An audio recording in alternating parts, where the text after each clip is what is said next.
নমস্কার বন্ধুরা, কেমন আছো সকলে? আশা করি সবাই ভালো আছে, সুস্থ আছো, আমিও ভালো আছি। আজকে বানাবো, আর অনেকদিন পরে শনি রবিবার আমার হাজব্যান্ড আছে দুজনেই বাড়িতে আছে, কিন্তু শনি আর রবিবার একটু থাকে না। আজকে বাড়ি আছে, আমার হাজব্যান্ড বলেছিল তো মাছ মাংস কিছু খায় না, তো হাজব্যান্ড বলে বিরিয়ানি খাবে, তাই একটু বিরিয়ানি বানাচ্ছি। তারপর এখানে পেঁয়াজটাকে আমি বেরেস্তা করার জন্য ভাজতে দিয়ে দিয়েছি। আর এখানে চিকেনগুলো আমি আগেই সেদ্ধ করেছি, বড়ো বড়ো চিকেন তো কড়াই করতে অনেকটা সময় লেগে যাবে, তাই চিকেনগুলো আমি আগে সেদ্ধ করে রেখে দিয়েছি। আলুটাও সেদ্ধ করেছি, আলুটা খালি ভেজে একটু হালকা করে ভেজে নেবো। এখানে পেঁয়াজ, আদা, রসুন সব বেটে রাখা আছে। এখানে যে পেঁয়াজের পেস্টটা ভাজা হচ্ছে, তা আমি একটু অন্য প্রসেসে করি। আমি আগেও বিরিয়ানি রেসিপি দিয়েছি, আমি কিন্তু কোনো আজেবাজে মানে গোলাপ জল, কেওড়ার জল, সাদা সাধারণ কিচ্ছু দিই না, জাস্ট বিরিয়ানি মশলাটা দিই।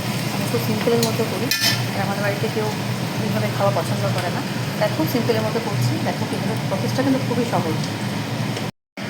পেঁয়াজের বেরেস্তাগুলো এই যে এখানে ভেজে রেখে দিয়েছি, আর এখানে এই যে আদা রসুন পেঁয়াজ বাটা, তার সঙ্গে কাশ্মীরি লঙ্কার গুঁড়ো, নুন হলুদ ধনে জিরে গুঁড়ো, যেগুলো সিম্পল মাংসের মশলা থাকে, তার সঙ্গে বিরিয়ানি মশলা দিয়েছি আর একটু চিকেন মশলা দিচ্ছি। মশলাটা ভালো করে কষে তারপরে মাংসগুলো আমি তুলব। এই যে মাংসটা একটু জল দিয়ে আর একটু সেদ্ধ করবো। মাংস সেদ্ধ হয়ে গেছে একদম, কিন্তু আলুগুলো একটু সেদ্ধ কম হয়েছে, একটু জল দিয়ে সেদ্ধ করে নিয়ে গুলিয়েও ঢাকা দেবো না এর মধ্যে। আর এই দেখো এখানে আমার না একটু মাংসের যে স্যুপটা ছিল সেটা বেরিয়ে গেছে, এটা আমি নুন দিয়ে খেয়ে নেবো। এটা সবচেয়ে বেশি প্রোটিন আছে এর মধ্যে, এটা আমি খেয়ে নেবো।